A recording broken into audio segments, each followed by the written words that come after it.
আসসালামু আলাইকুম ওয়া রাহমাতুল্লাহি ওয়া বারাকাতুহু। আবারও একটি দাজ্জালের ভয়াবহ ফিতনা সম্পর্কে একটি হাদিস নিয়ে আসলাম আপনাদের সামনে।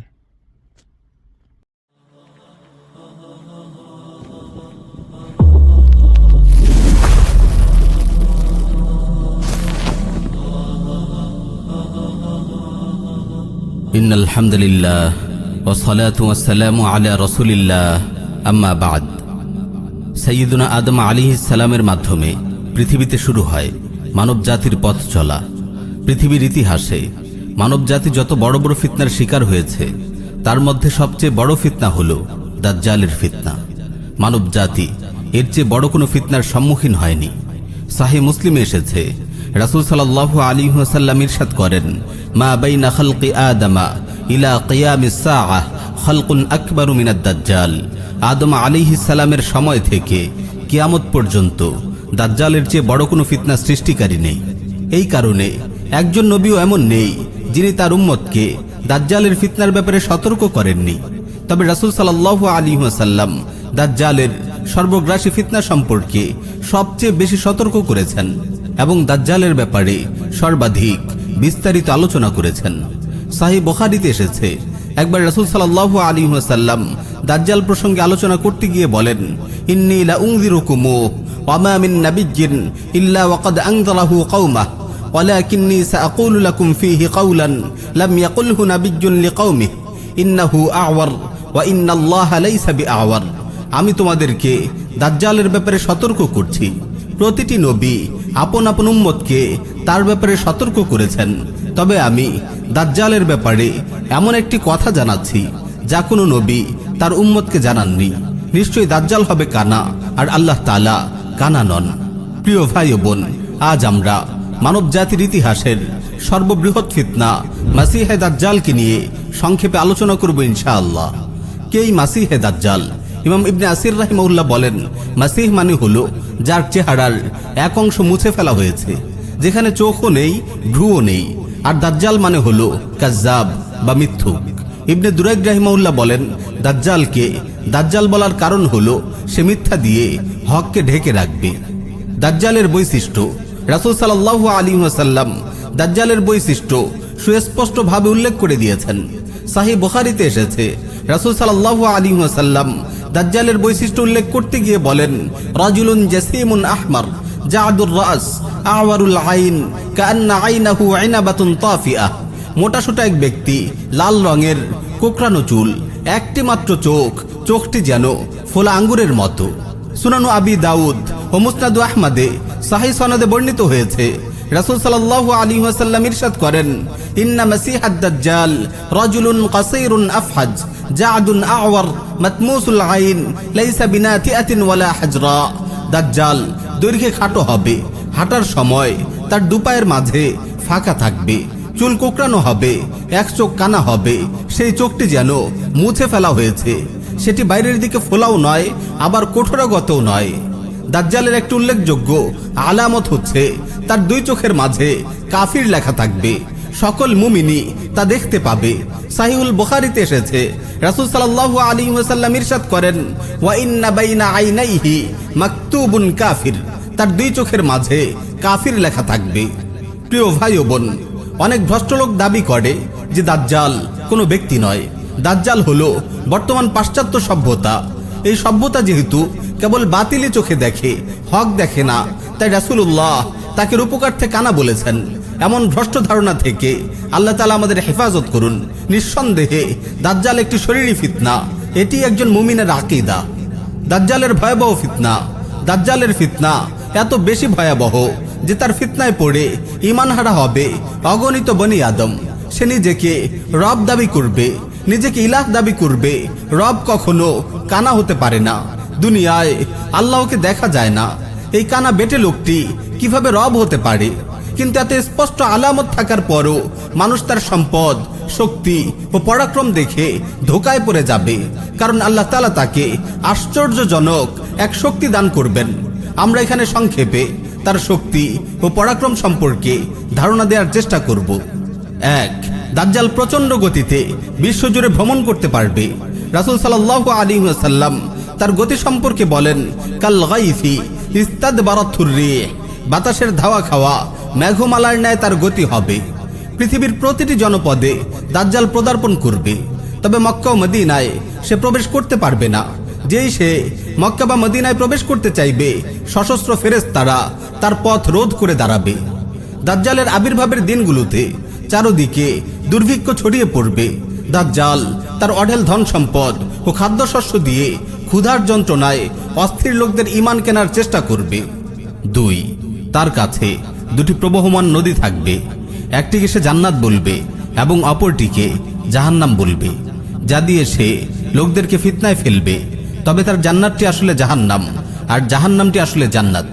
সাহি মুসলিমে এসেছে, রাসূল সাল্লাল্লাহু আলাইহি ওয়াসাল্লাম ইরশাদ করেন, মাআহু নাহরানি ইয়াজরিয়ানি আহাদুহুমা রা'য়াল আইনি মাউন আবয়াদ ওয়াল আখারু রা'য়াল আইনি নারুন তাআজ্জাজ ফাইম্মা আদরাকান্না আহাদুন ফালইয়াতি আন-নাহরা আল্লাযী ইয়ারাহু নারা ওয়ালইউগাম্মিদ থুম্মা লিয়ুতা'তি রাসাহু ফায়াশরাবা মিনহু ফাইন্নাহু মাউন বারিদ। দাজ্জালের কাছে দুটি প্রবহমান নদী থাকবে। একটিকে চোখের দেখায় স্বচ্ছ পানির ন্যায় দেখাবে, অপরটিকে দেখলে মনে হবে জ্বলন্ত আগুন। কেউ যদি তার দেখা পেয়ে যায়, তবে সে যেন জ্বলন্ত আগুনের নদীতেই চলে যায় এবং চোখ বন্ধ করে মাথা ঝুঁকিয়ে সেখান থেকে পান করে। এই আগুন আসলে ঠান্ডা পানি। এই হাদিস থেকে বোঝা যায়, দাজ্জাল তার অনুসারীদেরকে জান্নাতের লোভ ও অবাধ্যদেরকে জাহান্নামের ভয় দেখাবে। 3, স্বয়ং শয়তান দাজ্জালকে সহায়তা করবে। সুনান ইবনে মাজায় সহিহ সনদে বর্ণিত হয়েছে, রাসূল সাল্লাল্লাহু আলাইহি ওয়াসাল্লাম ইরশাদ করেন, দাজ্জাল জনৈক বেদুইনকে বলবে, আমি যদি তোমার মৃত বাবা মাকে পুনর্জীবিত করি, তবে কি তুমি আমাকে রব বলে স্বীকৃতি দেবে? সে বলবে হ্যাঁ।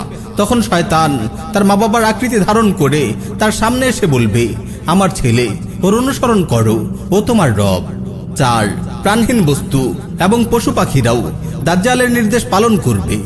আল্লাহ তাআলা মানুষকে পরীক্ষা করার জন্য দাজ্জালকে এত বেশি শক্তি দান করবেন যে দাজ্জাল আসমানকে বৃষ্টি বর্ষণ করার নির্দেশ দেবে আর আসমান বৃষ্টি বর্ষণ করবে। সে জমিনকে ফুল ফসল উৎপাদন করার নির্দেশ দেবে, জমিন ফুল ফসলে ভরে যাবে। সে পশু পাখিকে ডাকলে তারাও তার ডাকে সাড়া দেবে। দাজ্জালের এসব বিস্ময়কর কর্মকাণ্ড দেখে মানুষ দলে দলে তাকে রব বলে মেনে নেবে এবং ঈমানহারা হয়ে যাবে। নাউযুবিল্লাহি মিন যালিক। দাজ্জাল কোথায় প্রকাশ পাবে? সহিহ হাদিসের ভাষ্য মতে দাজ্জাল প্রাচ্যের খোরাসান নামক জায়গা থেকে বের হবে। ইসলামের ইতিহাসের এক বিখ্যাত ভূখণ্ড হল খোরাসান। বর্তমান ইরানের উত্তর পূর্বাঞ্চল, প্রায় সমগ্র আফগানিস্তান, দক্ষিণ তুর্কমেনিস্তান, তাজিকিস্তান ও উজবেকিস্তানের এক বিস্তীর্ণ অঞ্চল নিয়েছিল বৃহত্তর খোরাসান। এই অঞ্চলের উত্তর সীমায় আমু দরিয়া, পশ্চিমে কাস্পিয়ান সাগর, দক্ষিণে মধ্য ইরানের মরু অঞ্চল এবং পূর্বে মধ্য আফগানিস্তানের পার্বত্য উচ্চভূমি। তবে তার ফিতনার বিষয়টি মুসলিমদের সামনে প্রকাশ পাবে সিরিয়া ও ইরাকের মধ্যবর্তী একটি স্থান থেকে। অনেক লেখক ও গবেষক দাজ্জালকে বারমুডা ট্রায়াঙ্গেলের সঙ্গে জুড়ে দিয়েছেন। হাদিসের আলোকে তাদের বক্তব্য সঠিক মনে হয় না, কারণ খোরাসান বারমুডা থেকে বহু দূরে অবস্থিত। দাজ্জাল কতদিন পৃথিবীতে অবস্থান করবে? সহিহ মুসলিমে এসেছে, সাহাবারা রাসূল সাল্লাল্লাহু আলাইহি ওয়াসাল্লামকে জিজ্ঞেস করেন, দাজ্জাল পৃথিবীতে কয়দিন থাকবে? তিনি বলেন, দাজ্জাল 40 দিন পৃথিবীতে থাকবে। প্রথম দিনটি হবে 1 বছরের সমান, দ্বিতীয় দিনটি হবে 1 মাসের সমান, আর তৃতীয় দিনটি হবে 1 সপ্তাহের সমান। বাকি দিনগুলোর দৈর্ঘ্য স্বাভাবিক দিনের মতোই হবে। তখন সাহাবীগণ জানতে চান, যে দিনটি 1 বছরের সমান হবে, সেদিন কি কেবল একদিনের সালাত আদায় করলে যথেষ্ট হবে? তখন রাসূল সাল্লাল্লাহু আলাইহি ওয়াসাল্লাম উত্তর দেন, না, তোমরা যথারীতি সময় হিসেব করে দিন ঠিক করে সালাত আদায় করবে। এই হাদিস থেকে বোঝা যায়, একদিন 1 বছরের সমান হওয়ার বিষয়টি প্রকৃত অর্থে রূপকার্থে নয়, সত্যি সত্যি একদিন 1 বছরের সমান হবে। দাজ্জালের অনুসারী কারা হবে? হাদিসের ভাষ্য মতে দাজ্জালের সর্বাধিক অনুসারী হবে ইহুদি ও নারীরা। দাজ্জালের জাদুকরী শক্তি দেখে নারীরা সহজেই দাজ্জালের ফাঁদে পড়ে যাবে। তাই মুমিন পুরুষরা দাজ্জালের আবির্ভাবের খবর শুনে দ্রুত ঘরে গিয়ে নিজেদের মা বোনদের ঘরে বন্দি করে রাখবে, যাতে তারা দাজ্জালের দিকে ছুটে না যায়। ইহুদিরা দাজ্জালের অনুসারী হওয়ার কারণ হলো তারা বিশ্বাস করে শেষ জামানায় সর্বশেষ মাসিহ এসে হাইকেলে সুলাইমানি বা থার্ড টেম্পল নির্মাণ করবেন এবং গোটা বিশ্বে সুলাইমান আলাইহিস সালামের আদলে ইহুদিদের বৈশ্বিক সাম্রাজ্য প্রতিষ্ঠা করবেন। ফিলিস্তিনকে কেন্দ্র করে গোটা বিশ্ব ইহুদিরা শাসন করবে। তারা এই মাসিহকে বলে মাসিহ বিন দাউদ। তারা তাদের মাসিহের শীঘ্রই আবির্ভাবের জন্য নিয়মিত প্রার্থনা করে। তাদের ধর্মীয় উৎসব পাসওভার উদযাপনের সময় রাতে মাসিহের কল্যাণ কামনা করে বিশেষ প্রার্থনাও করা হয়। আসলে তারা মিথ্যাবাদী। তাদের এই সর্বশেষ মাসিহ প্রকৃতপক্ষে মাসিহে দাজ্জাল। এই মাসিহ হলো ভ্রষ্ট ও শয়তানির মাসিহ। হিদায়েতের মাসিহ হলো সাইয়্যিদুনা ঈসা আলাইহিস সালাম। তিনি এসে এই ভ্রষ্ট মাসিহকে তার অনুসারী ইহুদিদের সহ ধ্বংস করবেন।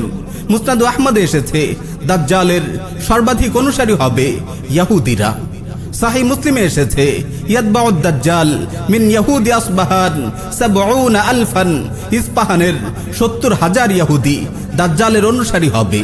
ইরানের রাজধানী তেহরান থেকে ৩৪০ কিলোমিটার দূরে অবস্থিত বিখ্যাত প্রদেশ ইস্পাহান। সরকারি গণনা অনুযায়ী সেখানে বর্তমানে ৩০,০০০ ইহুদি বসবাস করে।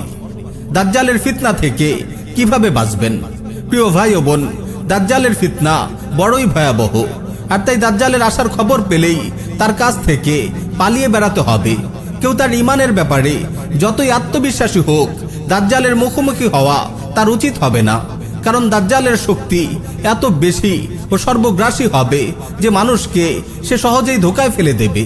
সুনানু আবি দাউদে সহিহ সনদে এসেছে, রাসূল সাল্লাল্লাহু আলাইহি ওয়াসাল্লাম ইরশাদ করেন, মান সামিআ বিদ-দাজ্জাল ফালইয়ানা আনহু ফাওয়াল্লাহি ইন্নার রাজুলা লা ইয়াতিহি ওয়া হুয়া ইয়াহসিবু আন্নাহু মুমিন ফায়াত্তাবিউ মিম্মা ইয়াবআসু বিহি মিনাশ শুবহাত। কেউ দাজ্জালের আবির্ভাবের খবর শুনলে সে যেন তার কাছ থেকে দূরে সরে থাকে। আল্লাহর কসম, মানুষ নিজেকে মুমিন ভেবে তার কাছে আসবে, কিন্তু যেসব সংশয় সৃষ্টিকারী বিষয় দিয়ে দাজ্জালকে পাঠানো হয়েছে সেসব দেখে সে তার অনুসারী হয়ে যাবে। সাহিহ মুসলিমে এসেছে, মানুষ দাজ্জালের হাত থেকে পালিয়ে পাহাড়ে গিয়ে আশ্রয় নেবে।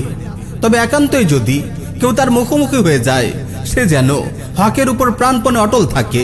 সাহিহ মুসলিমে বর্ণিত হাদিসে এসেছে, রাসূল সাল্লাল্লাহু আলাইহি ওয়াসাল্লাম বলেছেন, কেউ যদি দাজ্জালের মুখোমুখি হয়ে যায়, সে যেন তার উপর সূরা কাহফের শুরুর আয়াতগুলো পড়ে। হাদিসে আরও এসেছে, যে ব্যক্তি সূরা কাহফের 10টি আয়াত মুখস্থ করে রাখে